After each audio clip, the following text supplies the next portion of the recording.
Constantly about wanting to create jobs, and it makes me nervous when he says it because he speaks this word create as if he were the creator, and he's not.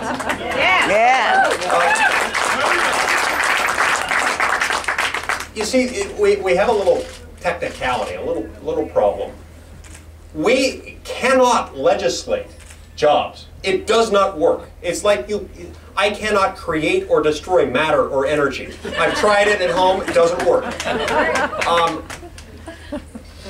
No matter how hard we try, we're not going to create a single lasting job. And when we try to create a job out of legislation, really what happens is we're taking money from Peter and we're giving it to Paul. And they're both poorer at the end of the day.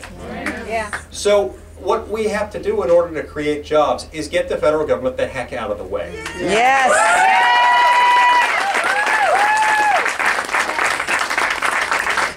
Now, in the end, some of what this will mean, I will be here all night if I list all of the things that we would have to do. But number one, we have got to slash the corporate income tax rate. That one's non-negotiable. It has to happen. Subsidies, cut subsidies. Although that was not as fun to say anymore now that the president has said it, but that's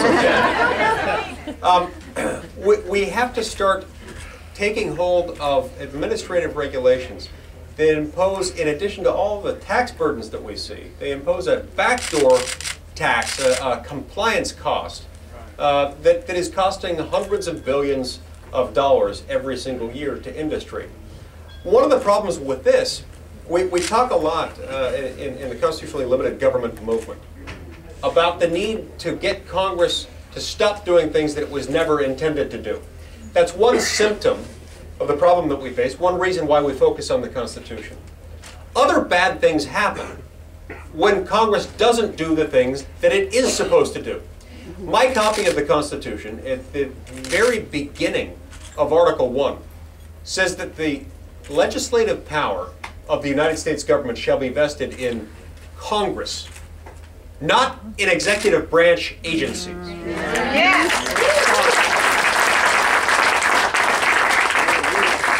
And yet what happens every single day in this blessed town? Well, we have legislation that never makes it across my desk, never makes it across your desk. It just comes into being. It's promulgated by an executive branch agency. So if they decide, for instance, that they don't like the way you're emitting fly ash or ozone or anything else, or if they do something else, they just promulgate a regulation. A lot of the time, this regulation is promulgated pursuant to a statute that might be something very simple and non-controversial that Congress has enacted, saying, for example, we shall have clean air, and it's EPA's job to make sure that we have clean air. There. Who can disagree with that? So then they promulgate regulations.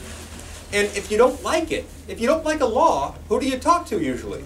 Well, you talk to one of us. You talk to your senator or your congressman. You say, hey, this is bad.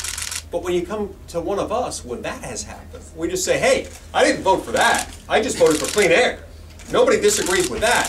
If you don't like it, go talk to EPA. You talk to EPA, they're not concerned. They say, we don't work for you. We're not elected by you. We don't work for anyone who is elected by anyone. So bug off. And sue us if you want to. You sue them and see how that'll work out. The courts will say, well, we owe great deference to administrative agencies. That's why I'll be co-sponsoring legislation with Rand Paul and a few other senators to rein in some of this administrative regulatory morass.